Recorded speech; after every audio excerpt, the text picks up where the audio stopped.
తీసుకెళ్తూ ఏదో సృష్టించాలి కూడా ఏకాంతంగా ఒక నిర్జన ప్రాంతానికి వెళ్ళి మీరు కాసేపు మీరు విశ్రాంతి పొందండి అంటూ ఉన్నారు. విశ్రాంతి పొందుట అంటే ఏంటి?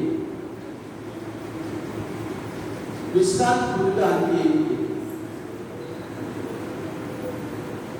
క్రీస్తు ప్రభు చెప్తూ ఉన్నారు, మీరు కాసేపు వెళ్ళి మీరు విశ్రాంతి పొందండి. విశ్రాంతి అంటే ఏంటి?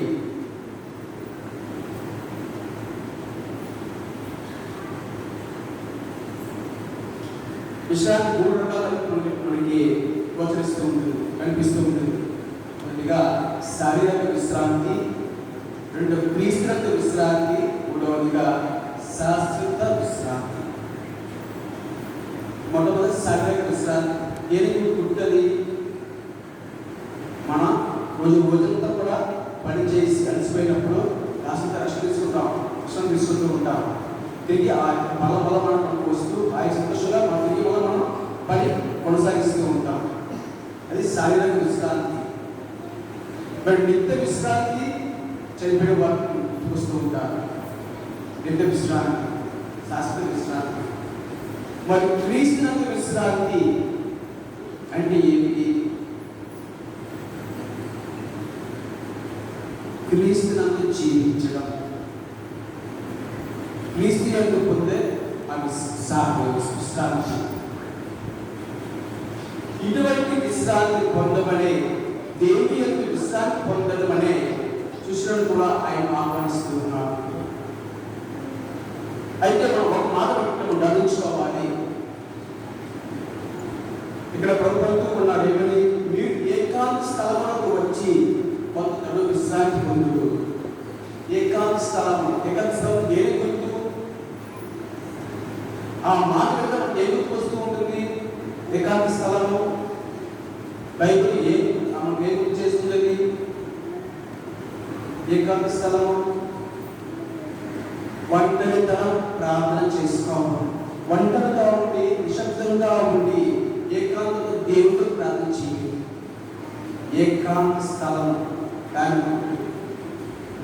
అందుకు ప్రతి మాట ఏంటి?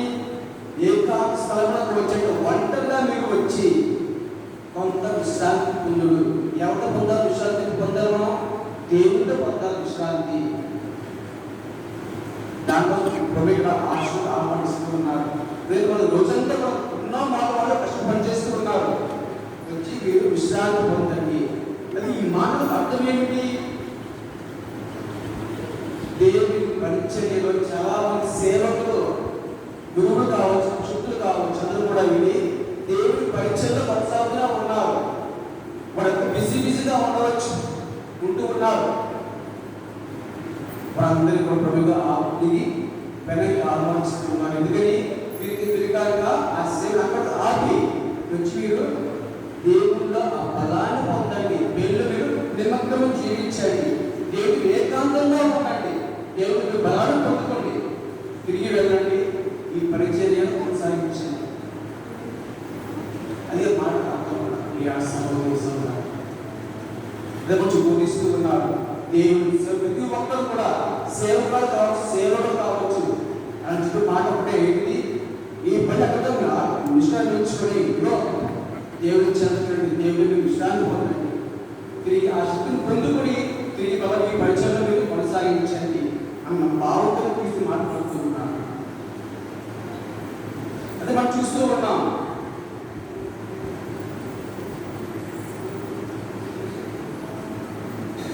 పాత నిబంధనల నుంచి ఇప్పుడైతే ఆ ఇశ్రాయేలు ప్రజలు కూడా ఆ దేవుని యొక్క వాగ్దాన ప్రాంతానికి, ఆ స్థలానికి వెళ్ళిపోతూ ఉన్నారో ఆ ప్రాంతంలో వాళ్ళందరూ కూడా ఇంకా విశ్రాంతి పొందుకుంటూ ఉన్నారు.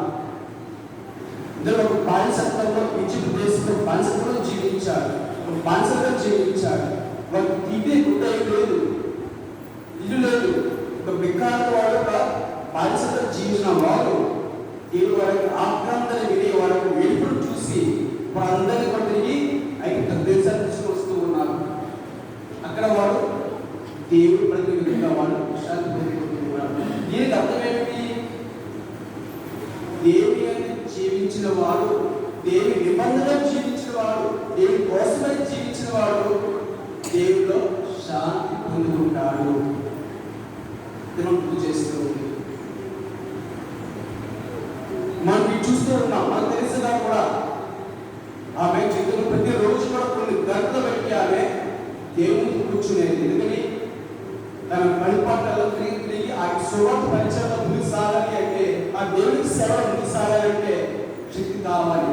ఆ శక్తి ఆమె ఎప్పుడు కూడా దేవుని పొందుకుంటూ ఉంది. ఆ శాంతి ఆమె ఎప్పుడు కూడా దేవుని పొందుకుంటూ ఉంది. ఇలా ఎంతో మంది పునీతులు కూడా దేవుని గడిపారు కనుకని ఆ శాంతి వాళ్ళు పొందుకుంటూ ఉన్నారు. అది మనం నేర్పిస్తున్నారు ప్రియ సహోదరి సహోదరా. అయితే మేము ఇంటి ఉన్నాము. ఇటువంటి శాంతి కొరకే ఆహ్వానించుకుంటున్నాడు. పిలిపిస్తున్నప్పుడు నీకు పని నీకు సేవ కార్యక్రమానికి ముగించుకో, తిరిగి నా చక్కగా నా శాంతి పొందుకో, నాకు దాన్ని జీవించు, నాకు కలిసి జీవించు. ఆ శాంతి పొందుకు అప్పటి నుంచి నువ్వు తిరిగి యొక్క సేవ కార్యక్రమాన్ని తిరిగి కొనసాగించు. అయితే మనం ఒక మాట అనిపిస్తూ ఉన్నాము. హెబ్రీయులలో 3-4 అధ్యాయాల్లో ఒక మాట అనిపిస్తూ ఉన్నాక, ఎవరికి దేవుడు తిరుగుబాటు చేస్తూ ఉన్నారో, దేవుని యొక్క నిబంధన మీరు జీవిస్తూ ఉన్నారో అటువంటి వారు దేవుని యొక్క నిష్క్రమింపలేరు అనుకుంటున్నారు. హెబ్రీయుల అధ్యాయాల్లో 3-4 అధ్యాయాల్లో ఆ సారాంశం పొందుతూ ఉంది. దేవుని ఎవరు తిరుగుబాటు జీవిస్తారో, దేవుని నిబంధన మీరు జీవిస్తారో వారు దేవుని నిష్క్రమించలేదు కాక, అంటే వారు దేవుడు శాంతి పొందలేదు అని. ఈ విశ్రాంతినే యెహోషువ గ్రంథంలో ఆయన శాంతిగా పిలుస్తూ ఉన్నారు. దేవుని విశ్రాంతి పొందడం, దేవుని శాంతి పొందడం ఒకటే. అందుకే ఆయన పది మాట మత్తయి సువార్త 11వ అధ్యాయం 8వ వచనం ఏమంటూ ఉన్నారు? భారం చేత అలసి సంవత్సరారా నా ఎదురు నుండి మీరు విశ్రాంతి పొందుకుంటారు. ఈ ఆత్మలకు విశ్రాంతి, ఈ ఆత్మ శాంతి. తిరిగి మళ్ళీ మీరు బలాన్ని పుచ్చుకుంటూ ఉంటారు.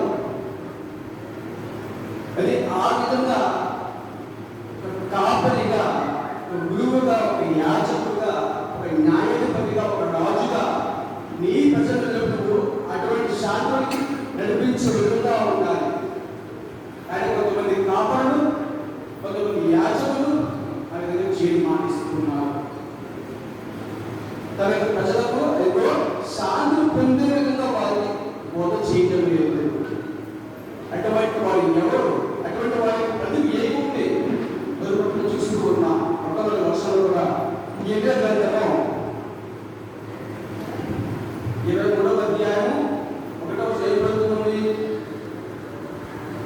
ప్రభు ప్రజలను చెదలు చేసి నాశనం చేయి రాజులు శాపగ్రస్తులు.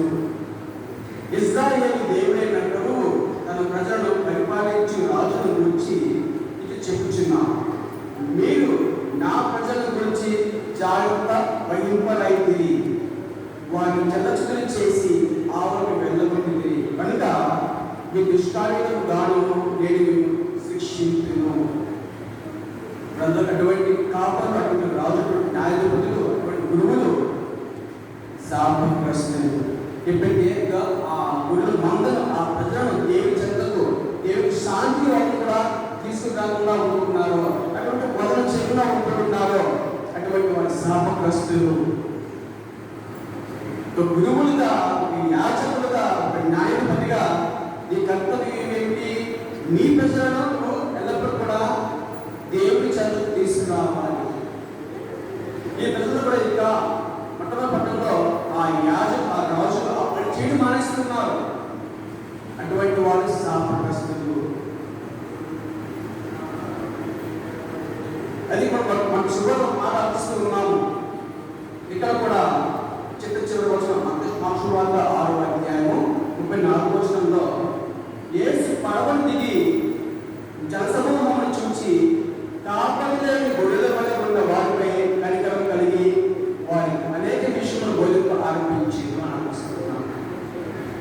ఎందుకు కూడా ఎవరు ఏ యాజకుడు గురువు కూడా రాజు కూడా తన ప్రజలకు మంచిని బోధించేవారు లేరు. దేవుని చెత్త తీసుకుని వీళ్ళవారు లేరు. అందుకని అటువంటి వారి శాపగ్రస్తులు, అటువంటి విధంగా పనిచేస్తున్న వారే శిష్యులు క్రీస్తులు. ముందు ఆలోచించి ఉన్నాము. శిష్యులందరూ కూడా వ్యాధిగ్రస్తులను స్వస్థపరచడానికి, మరి విచార్చడం కలవడానికి, ఇక ఎంతో గొప్ప గొప్ప కార్యాలు చేయడానికి, ఆ యొక్క దేవుని సేవను ప్రకటించడానికి కూడా దేవుని నింపుతూ ఉన్నారు. వారి యొక్క పరిచయం చూస్తున్న ప్రజలు క్రీస్తు పరిచయం చూస్తూ ఉన్నారు. ఇటు ధర్మశాస్త్ర బోధకులు పరిశీలన పరిచయం చూస్తూ ఉన్నారు. వారు తనకు బోధ బట్టి ప్రజలకు బాధ పెట్టేవారు, అందుకు దొరికేవారు. నేను చూస్తే క్రీస్తు యొక్క శిష్యులు కూడా మంచిని చేస్తూ ఉన్నారు. ప్రజలకు మంచిని బోధిస్తూ ఉన్నారు, మంచిని చేస్తూ ఉన్నారు. అంటే వారి దృష్టంతా కూడా క్రీస్తు వైపు, తన శిష్యుల వైపు మరుగుతూ ఉంది. అక్కడ వారికి క్రీస్తు పూర్తిగా కనిపిస్తూ ఉన్నాడు. ఎంతవరకు క్రీస్తు ఒక కారుణ్యమూర్తిగా తన శిష్యులకు మాత్రమే కనిపిస్తూ ఉన్నాడు. శిష్యులతో కలిసి జీవిస్తూ ఉన్నాడు, శిష్యులతో కలిసి భోజేస్తూ ఉన్నాడు. క్రీస్తు పాటు ఆ శిష్యుల పాటలో అక్కడే జీవిస్తూ ఉన్నారు కనుక ఆ ప్రేమ కారుణ్యం కూడా ఆ శిష్యులకే మాత్రమే ఉండేది. కానీ ఇప్పుడు ప్రజలకు కూడా ఆ కారుణ్యం కనిపిస్తూ ఉంది. క్రీస్తు కూడా కారుణ్యమూర్తిగా చూస్తూ ఉన్నారు. అది జరుగుతూ కూడా తండోపతండాలుగా క్రీస్తు చెంతకు వస్తూ ఉన్నారు, శిష్యుల చెంతకు వస్తూ ఉన్నారు. అయితే ఇక్కడ క్రీస్తు ఏం చేస్తున్నారు, కాపులు ఏం చేస్తూ ఉన్నారు, ఆ ప్రజలకు వాళ్ళ వేదన బాధను కూడా తొలగించి వేస్తూ వారికి మంచిని బోధిస్తూ ఉన్నారు, అద్భుతాలు చేస్తూ ఉదాహరణ స్వస్థం చేస్తూ ఉన్నారు. అదే ఒక మాట గుర్తించుకోవాలి. కాపులు ఏం చేస్తారు, కాపుల యొక్క లక్షణాలు ఏంటి? 3 క్యూలు కనిపిస్తూ ఉన్నాయి. మొదటిది, కాపులకు కూడా ప్రజలకు శాంతిని ఇచ్చేవాడు. మొదటి ఏంటిగా ఆయన ప్రజలకు శాంతిని ఇచ్చేవాడు. కాపుని తన గొర్రెల మందుకు శాంతిని ఇచ్చేవాడు. మనం చూస్తూ ఉన్నాం కీర్తన గ్రంథం 23వ అధ్యాయంలో అక్కడ దావీదు మహారాజు దేవుడి గురించి ఏదైనా రాస్తూ ఉన్నాడు. 23వ కీర్తనలోనే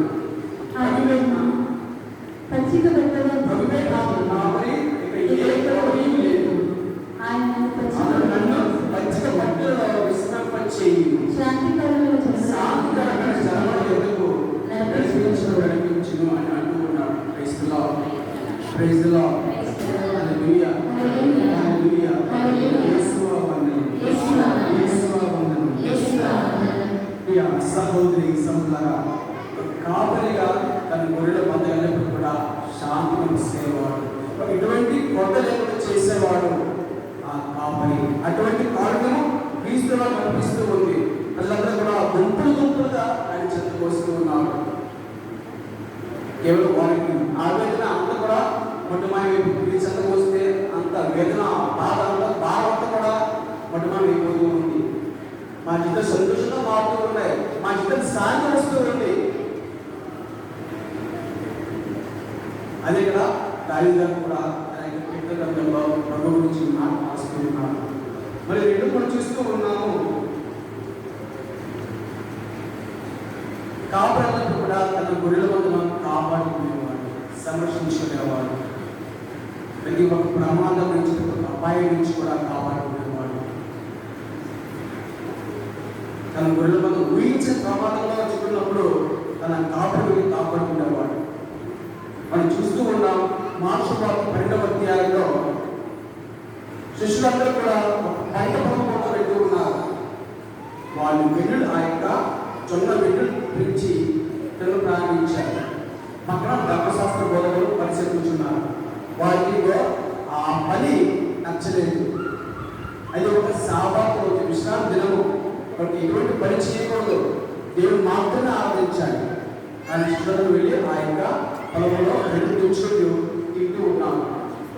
ఆ పని నచ్చక పరిస్థితి కూడా ఆటంకపరుస్తూ ఉన్నాడు. మీ శిష్యులు క్రీస్తు విషయం తప్పు చేస్తున్నారు అని చెప్పినప్పుడు క్రీస్తు సమాధానం ఒకటే, ఇదిగో ఆ యొక్క విశ్రాంతి దినానికి ఆ యొక్క దేవాలయానికి అధిపతి ఉన్నాడు అంటూ శిష్యులకు ముందుగా ఆయన వస్తూ ఉన్నారు. శిష్యులు ఊహించే తప్పుడు క్రీస్తు గురించి కాపాడుతూ ఉన్నారు. ఇదిగో దేవాలయం కంటే ఆ విశ్రాంతి దినము కంటే అధిపతి ఇక్కడ ఉన్నాడు అని పలుకుతుందో వాటిని అక్కడ ప్రార్థిస్తున్నాడు. క్రీస్తునగా శిష్యులు తరపున ముందుకు ఉన్నారు. కాపాడి తక్కువైంది తన గుడిలో మందలో కాపాడుకునేవాడు. అదే వింటూ ఉన్నాం గీతలో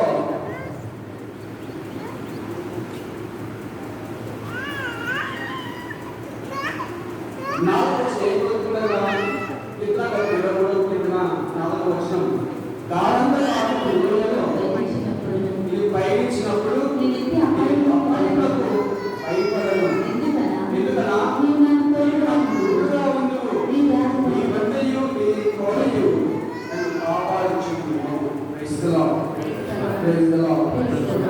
ఈ విధంగా ఆ కాపాడేటప్పుడు కూడా తన ఖచ్చితంగా కాపుదలు వచ్చేవాడు, వాళ్ళని రక్షించేవాడు, వాళ్ళని కూడా సంరక్షించేవాడు.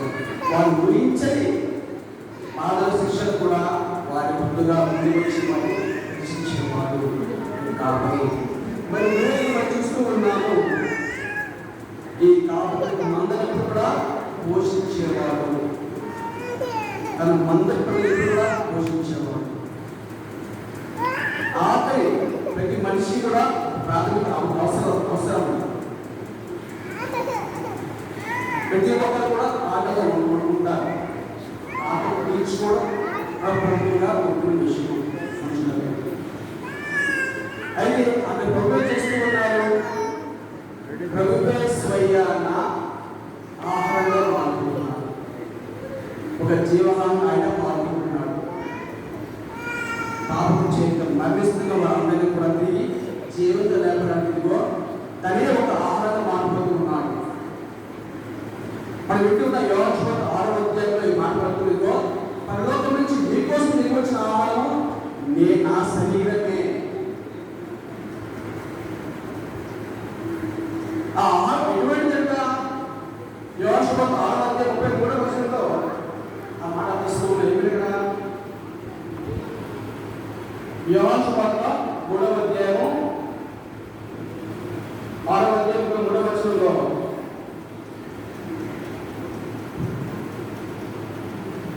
దేవుడి ఆహారం వచ్చి జీవం వస్తున్నది చాలా జీవం ఇస్తున్నది. దేవుడి ఆహారం జీవం ఇచ్చడానికి వచ్చి ఉన్నది. పాపం చేత తన గుడిల మంద పడిపోతున్నప్పుడు నాశనం అవుతున్నప్పటికీ వాళ్ళకి జీవాన్ని తిరిగి జీవితం లేపడానికి ఆ క్రీస్తే ఒక ఆహారం అవుతున్నాడు. కాపరి ఆహారం పెడుతూ ఉన్నాడు. వాడు పుష్టిగా తినాలి, సంతృప్తిగా భుజించాలి అని క్రీస్తే ఒక ఆహారం అయిపోతున్నాడు. ఈ విధంగా ఒక కారుణ్యం కలిగిన ఒక క్రీస్తును ఆ క్రియాలను చూస్తూ ఉన్నాము. కాపరి యొక్క మంచితో ఈ విధంగా ఉంది. అది క్రీస్తుల మాత్రమే కలిగి ఉంటాము. అందుకే గ్రంథం కూడా తనలో విధంగా క్రీస్తు వస్తూ ఉన్నాం. ఎందుకంటే క్రీస్తు కారుణ్యం ఉంది. మనం వింటూ ఉన్నాం పాత నిబంధనలో చివరి ప్రవక్త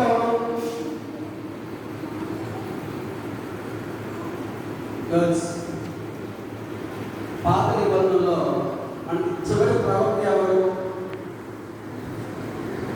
తెలుసురా? చివరి ప్రవక్త ఎవరు? పాత నిబంధనలో చివరి పుస్తకం ఎవరిది? మలాకి. మరి నూతన నిబంధనలో ప్రవక్త ఎవరో మనకు కనిపిస్తున్నారు? మొట్టమొదటిగా బప్తిస్త యోహాను. చివరి ప్రవక్త మలాకి. మొట్టమొదటి 7 వాక్యాలు 7 క్రీస్తు కోసం పనిచేసే వ్యక్తి ఆ ప్రవక్త బప్తిస్త యోహాను. ఈ మలాక నుంచి బాప్తిస్మ యోహాను వరకు కూడా ఏ ఒక్క ప్రవక్త కూడా కొన్ని సంవత్సరాలు పరిచయం. దేవునికి సువార్త ఎవరు బోధించలేదు, మంచి బోధించేది ఎవరు లేదు. అందరూ మనం చూస్తూ ఉన్నాము. యోహాను గారు కూడా సువార్తను అందిస్తూ ఉన్నాము. మార్కు సువార్త 6:14 నుంచి 29 చూస్తూ ఉన్నాం. బాప్తిస్మ యోహాను చెరచేతను. అక్కడ ఆయన కూడా కాపరి చనిపోతూ ఉన్నాడు. ప్రజలకు కాపరి లేదు, ఎవరు కూడా మంచి బోధించేవారు లేదు. ఆ సమయంలో క్రీస్తు ఒక కాపరిగా కనిపిస్తూ ఉన్నదిగో గొర్రెలు లేదు, కాపరి లేని గొర్రెల వల్ల ఉన్న వారిపై క్రీస్తు కనికరం కలిగి వారిని బోధింపసాగాను. అదే తక్కువే ఈనాడు మనం కూడా ప్రకటిస్తూ ఉన్నాం. కార్యం కలిగి జీవించాలని, మన కుటుంబంలో కార్యం కలిగి జీవించాలని, మన సంఘంలో మన కార్యం ఆ మంచి కలిగి జీవించాలని అందరూ ఆహ్వానించుకుంటున్నాం. సహోదరి సహోదరులారా, అది ఆ యొక్క జీవాహారం ఎల్లప్పుడూ కూడా మనందరికీ కూడా అసలుపడుతూ ఉన్నది. కేవలం ఈ వైపు ఉంచుతాం. అది ఆ జీవిత ఆహారం, ఆ జీవనించిన ఆహారం స్వీకరించడానికి మనం అర్హులమా? మనకు అర్హత ఉన్నదా? ఇది మనక పరిస్థితి. ఇదో క్రీస్తు మనందరినీ కూడా ఆ యొక్క జీవాహారం పొందులకు ఆహ్వానించుకుంటూ ఉన్నాడు. అయితే ఆహ్వానం స్వీకరించడానికి నా యొక్క జీవితంలో కూడా పాజిటివ్గా స్పందిస్తూ ఉందా? అది నచ్చే విధంగా స్పందిస్తూ ఉందా? నాకు చేస్తుందో ఆ జీవనంలో కూడా దేవుడు ఆ కారుణ్యము ఎల్లప్పుడూ కూడా మన మీద కుటుంబాల మీద కూడా ఇప్పుడు కూడా కనికరము ఎల్లప్పుడూ కృపాలని ఆ దేవుని పూజలు ప్రార్థన చేస్తున్నాం. ఇక పవిత్ర